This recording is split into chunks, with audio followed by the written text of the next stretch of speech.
Hello साथियों, welcome to royal study. दोस्तों, SSC GD constable 2024 के स्पेशल एग्जाम का नेक्स्ट एनालिसिस आपके लिए लेकर आ चुके हैं। आज 24 फरवरी 2024 को हम सेकंड शिफ्ट का एनालिसिस कवर करेंगे। इससे पहले हम आपको फर्स्ट शिफ्ट का एनालिसिस कवर करवा चुके हैं। और अगर आप चाहते हैं कि इन सभी वीडियोज़ की आपको व्यवस्थित रूप से पीडीएफ भी मिल पाए तो आप एप्लीकेशन को डाउनलोड कर लीजिएगा, टेलीग्राम चैनल और ग्रुप को ज्वाइन कर लीजिएगा। दोनों की लिंक आपको डिस्क्रिप्शन में मिल जाएगी। क्लियर है?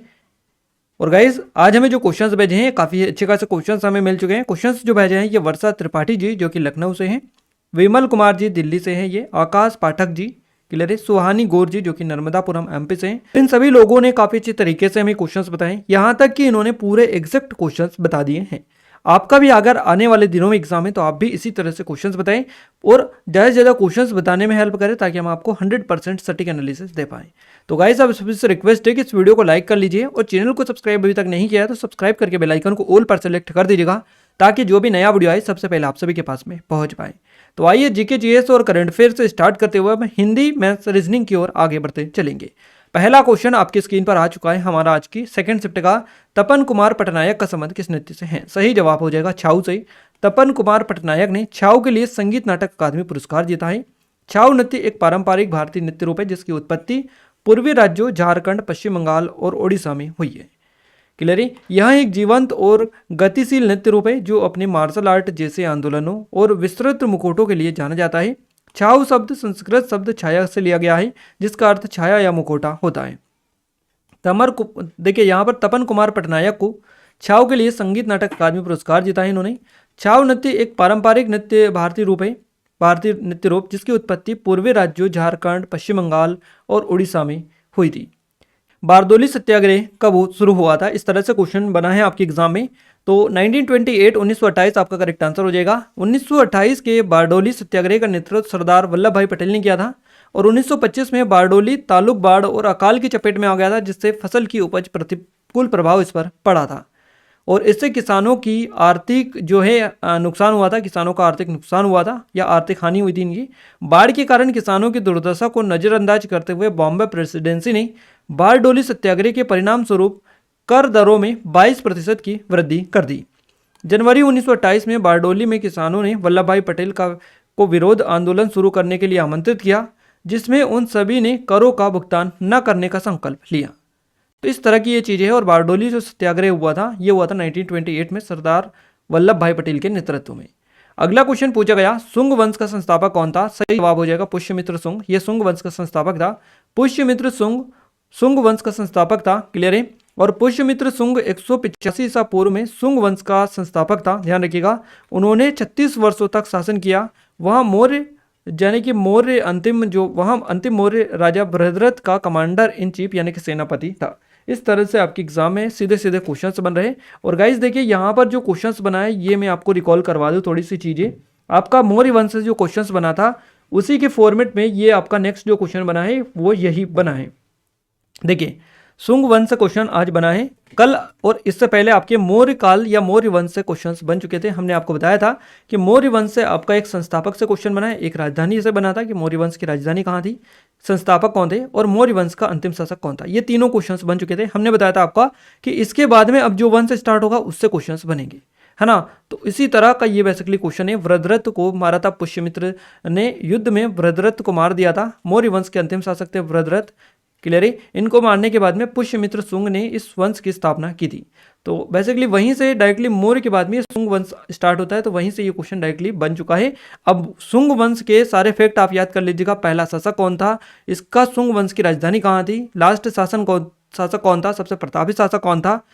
तो यहाँ पर जितने भी पॉइंट है वो डाल लीजिएगा और इससे बाद वाले वंश भी आप अच्छे से देख लीजिएगा। सीधे सीधे क्वेश्चन हम जो बता रहे हैं उसी पैटर्न पर आपके क्वेश्चन बन रहे हैं। क्लियर है? तो यहाँ पर पुष्यमित्र शुंग 185 ईसा पूर्व में शुंग वंश का शासक था और उन्होंने 36 वर्षों तक शासन किया था। वहाँ अंतिम मौर्य राजा वृहद्रथ का कमांडर इन चीफ सेनापति था और पुष्यमित्र ने युद्ध में वृहद्रथ को मार डाला था। उनका बेटा अग्निमित्र उनका उत्तराधिकारी बना था। तो ये सारी डिटेल है आपको जो हम विस्तार से बता रहे हैं। अगला क्वेश्चन बना है, भारत की पहली महिला राष्ट्रपति कौन है? सही जवाब रहेगा प्रतिभा पाटिल। ये क्वेश्चन बना है आपके एग्जाम में। प्रतिभा देवी सिंह पाटिल भारत की पहली महिला राष्ट्रपति थी और इनका जो जन्म है 19 दिसंबर 1934 को हुआ था। वह एक भारतीय राजनीतिज्ञ हैं जिन्होंने 2007 से 12 तक भारत के 12वें राष्ट्रपति के रूप में काम किया था। तो भारत की 12वीं जो राष्ट्रपति रही थी, ये 7 से 12 तक रही थी। इनका नाम है प्रतिभा देवी सिंह पाटिल। और द्रौपदी मुर्मू अभी वर्तमान में आपको बताइए, वह भारत के राष्ट्रपति का पद संभालने वाली एकमात्र महिला थी। क्लियर है। इसके अलावा दूसरी जो बन चुकी है ये यही बनी है, कौन? द्रौपदी मुर्मू। तो याद रखिएगा, पहले ये हो जाएगी और दूसरी हो जाएगी द्रौपदी मुर्मू। उन्होंने पहले 2004 से 7 तक राजस्थान के राज्यपाल के रूप में भी काम किया था। अगला क्वेश्चन कुछ इस तरीके से है आपका कि आइस हॉकी में कितने खिलाड़ी होते हैं? आइस हॉकी में 6 खिलाड़ी होते हैं।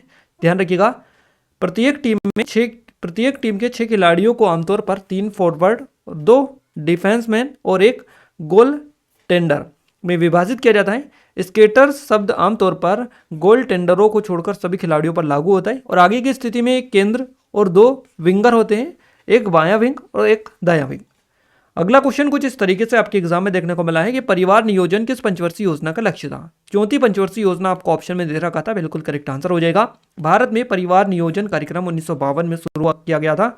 हालांकि चौथी पंचवर्षीय योजना के दौरान इस कार्यक्रम के कार्यान्वयन को सबसे अधिक महत्व दिया गया था। परिवार नियोजन कार्यक्रम का मुख्य उद्देश्य भारत में जनसंख्या वृद्धि को कम करना था। चौथी पंचवर्षीय योजना का उद्देश्य 15 से 44 वर्ष के आयु वर्ग में योग्य दंपत्ति के 60% बंधीकरण कवरेज के लक्ष्य को प्राप्त करना था।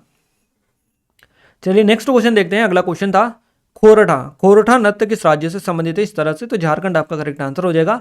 खोरठा नृत्य, यह नृत्य शैली सांप्रदायिक सौहार्द का संदेश देती है। विनोद कुमार महातो ने बताया है कि नृत्य का प्रचलन बोकारो, धनबाद, चतरा, रामगढ़, हजारीबाग क्षेत्र के खोरठा समाज के बीच में होता है। तो ये खोरठा जो नृत्य है खोरठा समाज में बेसिकली किया जाता है। और यह नृत्य प्रकृति और पर्व में उल्लास के साथ एकजुट होकर मनाया जाता है। अगला क्वेश्चन कुछ इस तरीके से है कि जल्लीकट्टू जो त्योहार है या जल्लीकट्टू जो ये है किस त्योहार से संबंधित है? बेसिकली इस तरह से क्वेश्चन बनाए। तो ये पोंगल जो त्योहार है इससे संबंधित है। जल्लीकट्टू सामान्यतः भारतीय राज्य तमिलनाडु में मंटू पोगल या मट्टू पोगल के दिन पोंगल समारोह में एक भाग के रूप में प्रचलित है। क्लियर है। यह जनवरी में प्रतिवर्ष आयोजित किया जाता है। और यहाँ एक पारंपरिक घटना है जिसमें एक बेल, जिसको बोस इंडिकस कहा जाता है, वैज्ञानिक नाम है बेल का बोस इंडिकस। तो एक बेल जैसे कि पुलिकुलम या कंगायम इसको बोला जाता है, नस्ल को लोगों की भीड़ में छोड़ दिया जाता है। तो ये जो नस्ल के बेल होते हैं इनको लोगों की भीड़ में छोड़ दिया जाता है। और कई मानव प्रतिभागी दोनों हाथों से बेल की पीठ पर बड़े कुबड़ को पकड़ने का प्रयास करते हैं और उस पर लटक जाते हैं जबकि बेल भागने का प्रयास करता है। तो ये आप थोड़ा सा देखिएगा। अगला क्वेश्चन G20 से आपका क्वेश्चन बना है। द ग्रुप ऑफ 20 आपका यहाँ से इसका फुल फॉर्म होता है। अब ये एग्जैक्ट क्वेश्चन हमें नहीं मिला है कि इससे क्या क्वेश्चंस पूछा गया था, बट जो भी बताया है उन्होंने इतना ही बताया कि इतना क्वेश्चंस आपका बना था।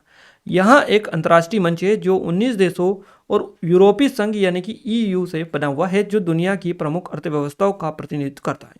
यहाँ 1999 और में 1990 के दशक के अंत के बीच के वित्तीय संकट के जवाब में स्थापित किया गया था। तब से वैश्विक आर्थिक सहयोग के लिए महत्वपूर्ण मंच बन गया। इसके अलावा वैश्विक आर्थिक और वित्तीय मुद्दों पर चर्चा के लिए वित्त मंत्रियों और केंद्रीय बैंक के गवर्नरों के लिए एक मंच के रूप में एशियाई वित्तीय संकट के बाद 1999 में G20 की स्थापना की गई थी। अगला क्वेश्चन कुछ इस तरीके से है कि पश्चिम बंगाल का कोई त्योहार था झूरिया करके, वो आया था। अब ये एग्जैक्ट नहीं मिल पाया, अगर आपको पता है कि क्या था तो आप कमेंट में कमेंट करके बता सकते हैं। नेक्स्ट क्वेश्चन है नीति आयोग के CEO आपसे पूछा गया कौन है? सही जवाब हो जाएगा VR सुब्रमण्यम। ये नीति आयोग के वर्तमान में CEO है। कैबिनेट समिति ने पूर्व केंद्रीय वाणिज्य सचिव और सेवानिवृत्त सिविल सेवक VR सुब्रमण्यम को नीति आयोग का मुख्य कार्यकारी अधिकारी यानी CEO नियुक्त किया गया है। उन्होंने परमेश्वरन अय्यर का स्थान लिया है, जिन्हें विश्व बैंक के कार्यकारी निदेशक के रूप में नियुक्त किया गया है। नीति आयोग भारत के रूपांतरण के लिए राष्ट्रीय संस्थान है। 1 जनवरी 2015 को गठित भारत सरकार का एक नीति विशेषज्ञ दल है और इसका जो मुख्यालय ये नई दिल्ली में स्थित है। अगला क्वेश्चन कुछ इस तरीके से कि मौलिक अधिकार आपको दिया रखा था, हमें इतना ही इन्होंने भेजा है लिखकर कि मौलिक अधिकार से आपका क्वेश्चंस बना था। आगे पीछे इन्होंने कुछ भी नहीं बताया है, इसलिए हमने यहाँ पर डाल दिया और सारी डिटेल साथ साथ डाल दिए ताकि जो भी बना होगा आपको यहाँ पर क्लियर हो जाएगा। गाइस, मौलिक अधिकार भारत के संविधान के भाग 3 अनुच्छेद 12 से 35 वर्णित भारतीय नागरिकों को प्रदान किए गए वे अधिकार हैं जो सामान्य स्थिति में सरकार द्वारा सीमित नहीं किए जा सकते, जिनकी सुरक्षा पर प्रहरी सर्वोच्च न्यायालय है। अब देखिए यहाँ पर कुछ और जो अधिकार है 6 अधिकार हैं ये समता का अधिकार, ये अनुच्छेद 14 से 18 में आता है। स्वतंत्रता का अधिकार अनुच्छेद 19 से 22 तक आता है। शोषण के विरुद्ध अधिकार अनुच्छेद 23 से 24 में। धार्मिक की स्वतंत्रता या धार्मिक स्वतंत्रता का अधिकार अनुच्छेद 25 से 28। संस्कृति और शिक्षा संबंधित अधिकार अनुच्छेद 29-30 और संवैधानिक उपचारों का अधिकार ये अनुच्छेद 32 में आता है। तो यहाँ से सीधे सीधे आपके क्वेश्चन बन रहे हैं। इन 6 को आप याद रख लीजिएगा अच्छे से कि कौन से जो अधिकार है ये कौन सा आर्टिकल के अंतर्गत आते हैं। अगला क्वेश्चन है, भारत का किस पश्चिमी देश के से सीमा विवाद है, यानी कि भारत का किस पश्चिमी देश के साथ में सीमा विवाद है, तो ये पाकिस्तान के साथ में है। भारत की अधिकांश सीमा जो है पश्चिमी सीमा पाकिस्तान से लगती है और भारत और पाकिस्तान के बीच सीमा लगभग 3323 किलोमीटर लंबी है। इसे नियंत्रण रेखा या LOC के रूप में जाना जाता है। भारत और पाकिस्तान के बीच जम्मू कश्मीर जो है ये क्षेत्र को लेकर लंबे समय से क्षेत्रीय विवाद है, जिसके कारण दोनों देशों के बीच कई संघर्ष और तनाव पैदा हुए हैं और आए दिन होते रहते हैं। अगला क्वेश्चन है, खोड़िया नृत्य किस राज्य से संबंधित है, तो हरियाणा आपका करेक्ट आंसर हो जाएगा। हरियाणा में मुख्य रूप से झूमर, लूर नृत्य, धमाल नृत्य और घोड़ी बाजा नृत्य, तीज नृत्य, फाग नृत्य, डफ नृत्य, छठी नृत्य, खोड़िया नृत्य प्रचलन में है। खोड़िया नृत्य लड़के के विवाह के अवसर पर स्त्रियों द्वारा बारात के प्रस्थान के बाद किया जाता है और नववधु के आगमन तक वर पक्ष की स्त्रियों द्वारा रात भर जगकर खोड़िया किया जाता है। क्लियर है। इसके अलावा घोड़ा बाजा नृत्य भी होता है। यह विवाह इत्यादि अवसरों पर पुरुषों के द्वारा किया जाने वाला नृत्य है और इस नृत्य में गत्ते और रंगीन कागजों से बनाए घोड़े के मुकुटों को पुरुषों पात्र द्वारा अभिनय के दौरान प्रयोग किया जाता है। तो ये कुछ इस तरीके के नृत्य है, आप देख लीजिएगा, यहीं से आपका ये बना है। तो हो सकता है अगला क्वेश्चन भी आपका बन जाए। 2011 की जनगणना के अनुसार इस धर्म में 0.2% की कमी हुई है, तो ये सिखों की जनसंख्या में कमी हुई है। क्लियर। 2011 के में हिंदुओं की जनसंख्या में 0.7% की गिरावट आई और सिखों की जनसंख्या में 0.2% की कमी आई, जबकि मुसलमानों की आबादी में 0.8% की बढ़ोतरी हुई। तो ये दोनों में कमी हुई और इसमें बढ़ोतरी हुई, आप देख लीजिएगा 2011 के अकॉर्डिंग है। साल 2011 तक के जनसंख्या के आंकड़ों के मुताबिक देश की कुल आबादी 121.09 करोड़ है। इसमें हिंदुओं की जनसंख्या सबसे अधिक 96.63 करोड़ है, यानी कि 79.8%। मुसलमानों की आबादी 17.22 करोड़ यानी कि 14.2% है। ईसाइयों की जनसंख्या 2.78 करोड़ यानी 2.3%। सिख समुदाय के लोगों की जनसंख्या 2.08 करोड़ यानी 1.7% है। तो ये आप देख सकते हैं। क्लियर है।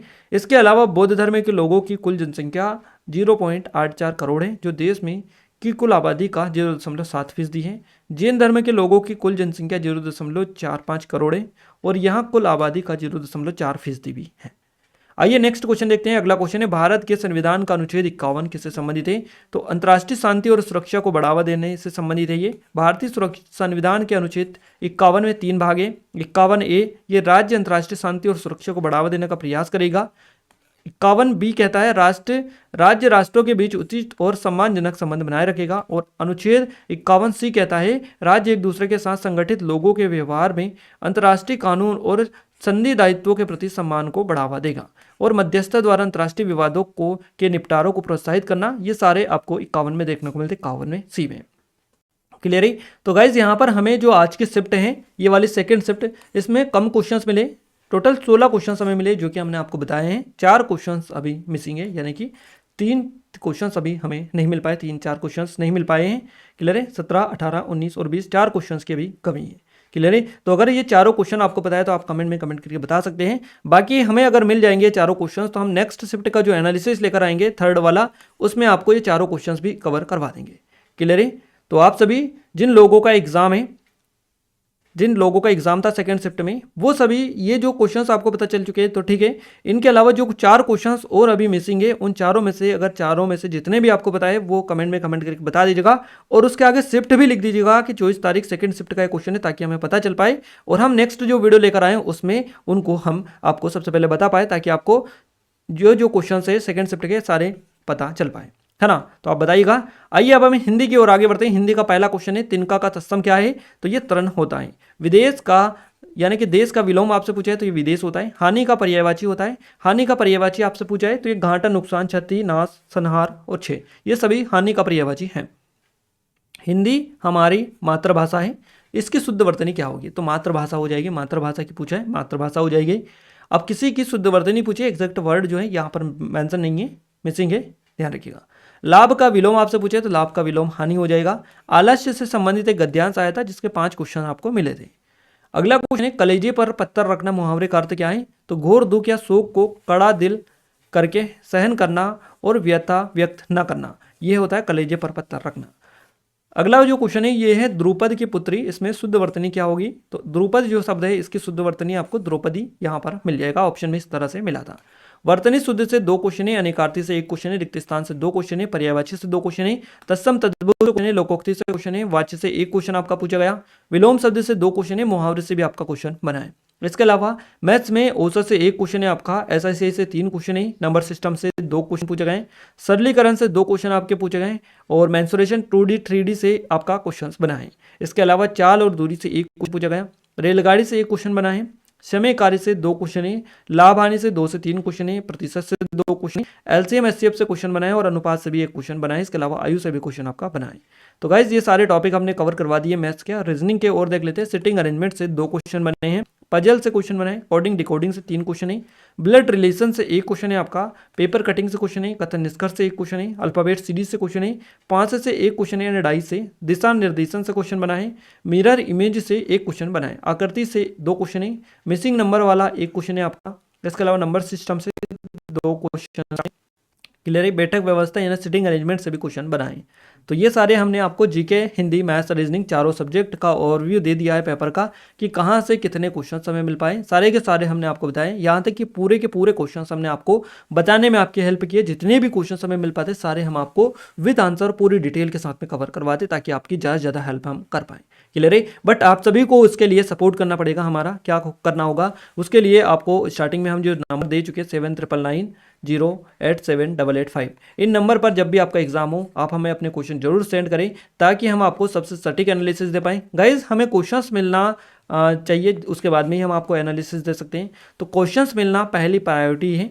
पहली बात क्वेश्चंस मिलना ही है। अगर क्वेश्चंस मिल जाते हैं तो हम 100% किसी भी स्थिति में आपको एनालिसिस दे पाएंगे। अदरवाइज क्वेश्चंस ही नहीं मिलेंगे तो एनालिसिस भी नहीं आ पाएगा। इसलिए आप सभी से रिक्वेस्ट है कि ज़्यादा से ज़्यादा क्वेश्चंस भेजने की कोशिश करें जिन लोगों का भी एग्जाम है। क्लियर है, जब भी आपका एग्जाम हो, जब भी आपको जितने भी क्वेश्चंस पता हो उतने आप एटलीस्ट भेजिएगा तो हम जितने भी क्वेश्चंस मिल पाए उन सभी को कलेक्ट करके आपके लिए वीडियोज़ लेकर आ जाए, है ना। तो आई थिंक आप समझ रहे होंगे हम क्या कहना चाह रहे हैं। क्वेश्चंस मिलेंगे तभी एनालिसिस वीडियो आपके लिए आ पाएगी। क्लियर है, और यहाँ पर सारे जो टॉपिक बता रहे हैं इन पर अच्छे खासे कमांड करके रखिएगा क्योंकि पेपर इजी है और आप इन पर अच्छे खासे कमांड कर लेंगे तो आपका जो सिलेक्शन है वो 100% श्योर हो जाएगा। इतना ज़्यादा पेपर आपका टफ नहीं है, आप थोड़ी सी मेहनत कर लीजिएगा, आपका पेपर बड़ी आसानी से निकल जाएगा। और इस वीडियो की PDF अगर आप चाहते हैं तो आप एप्लीकेशन को डाउनलोड कर लीजिएगा, डिस्क्रिप्शन में लिंक है। टेलीग्राम चैनल और ग्रुप को भी ज्वाइन कर लीजिएगा जिनकी भी लिंक आपको डिस्क्रिप्शन में मिल जाएगी। क्लियर है, इनको ज्वाइन करने के बाद में इनकी जो PDF है लगातार हम आपको प्रोवाइड करें, इससे पहले की सारी दे दी हैं और आने वाले टाइम में और भी आपको मिल जाएंगी। क्लियर है, तो गाइज आप सभी से रिक्वेस्ट है कि चैनल को सब्सक्राइब अभी तक नहीं किया तो कर लीजिएगा, बेल आइकन को ऑल पर सेलेक्ट कर लीजिएगा और अगर आपने इस वीडियो को लाइक नहीं किया तो कर लीजिएगा, अपने दोस्तों के साथ शेयर कर दीजिएगा ताकि जो भी नया वीडियो आए सबसे पहले हम आपको दे पाएं। क्लियर है, तो मिलते हैं हमारे नेक्स्ट शिफ्ट के एनालिसिस के साथ, तब तक के लिए जय हिंद, वंदे मातरम।